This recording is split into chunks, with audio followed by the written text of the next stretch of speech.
பெரிய கோனார் சின்ன கோனார்னு ரெண்டு பேர் இருப்பாங்க ஒரு வீட்டில். இந்த பெரிய கோனாருக்கு வந்து கண்ணு தெரியாது, மனைவி இருக்க மாட்டாங்க. அவருடைய பையன் ஒருத்தர் மிலிட்ரிக்கு போயிருப்பான், அவன் உயிரோடு இருக்கிறானா செத்துட்டானாலே அவனுக்கு தெரியாது. அப்போ இவர் வாழறதுக்கான ஒரு அர்த்தமே இல்லாத போயிடும். அவர் ஒரு நாள் திடீர்னு இந்த வீட்டை விட்டுட்டு தேசாந்திரம் போகிறேன் அப்படின்னு போவார். வழியில் வந்து அந்த அவருடைய தம்பி அவரை பார்ப்பார். அவர் பலாப்பழம் வாங்கின்னு வருவார் சந்தையில். அண்ணா நீ எங்கண்ணா போகிற அப்படின்னு கேட்பார். எங்கேயாவது போகிறேன் தம்பி, எனக்கு என்ன இருக்குது, பொண்டாட்டியா பிள்ளையா, வாழ்க்கையில் ஒன்றுமே இல்லை அப்படின்னு அவர் சொல்லுவார்.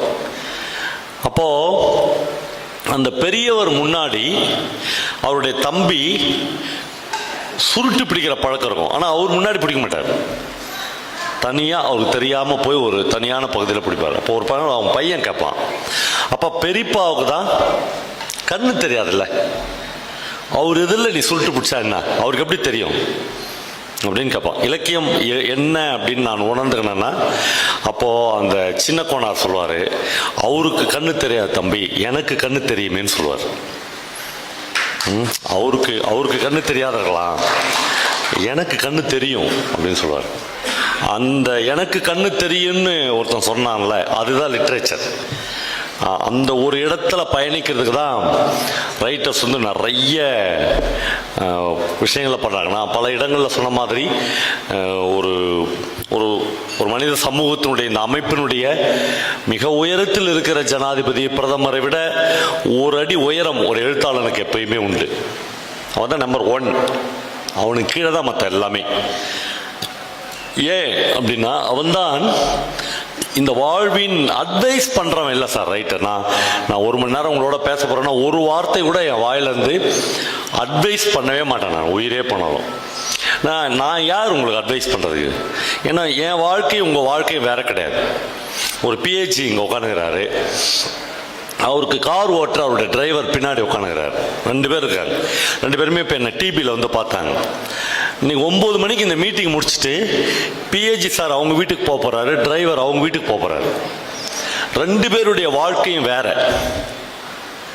2 பேருடைய சம்பளம் வேற, 2 பேருடைய வாழ்க்கை தரம் வேற, 2 பேரும் வந்திருக்கிற கிளாஸ் வேற.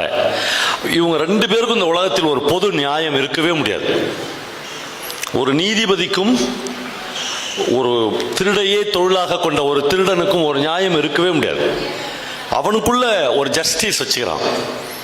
நான் அந்த வேலூர் புத்தக கண்காட்சியில் பேசும்போது சொன்ன இன்னொரு விஷயம், என்னுடைய நண்பர் அப்படின்னு சொல்லிக்கிட்டு நான் ரொம்ப பிரியப்படுற திருடன் மணியம் பிள்ளைன்னு ஒத்துக்கிறார், கேரளாவில் கொல்லத்தில் இன்னும் இருக்கார். அவர் வந்து நீங்கள் நம்பணும், அவருடைய ஒரு ஆட்டோபயோகிராபி புத்தகத்துக்கு சாகித்ய அகாடமி விருது கிடைச்சிச்சு.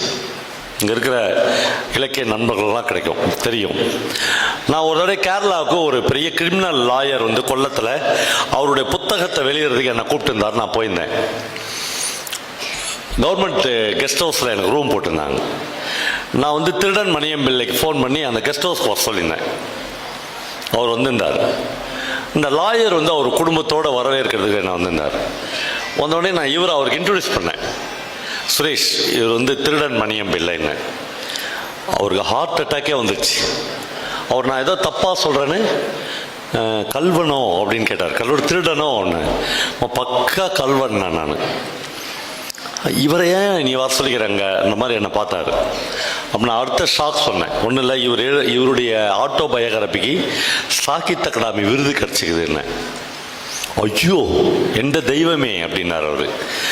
திருடன் எழுதின புஸ்தகத்துக்கு சாகித்ய அகாடமி புஸ்தகமா அப்படின்னு அவார்டா அப்படின்னு கேட்டார்.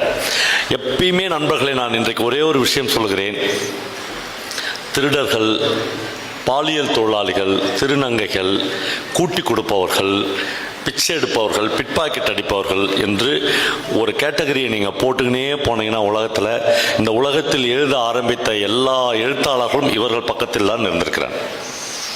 எந்த கனவான் பக்கத்திலும், எந்த பணக்காரன் பக்கத்திலும், எந்த அதானிக்காகவும் ஒரு வரியை ஒரு எழுத்தாளன் எழுதினதே இல்லை.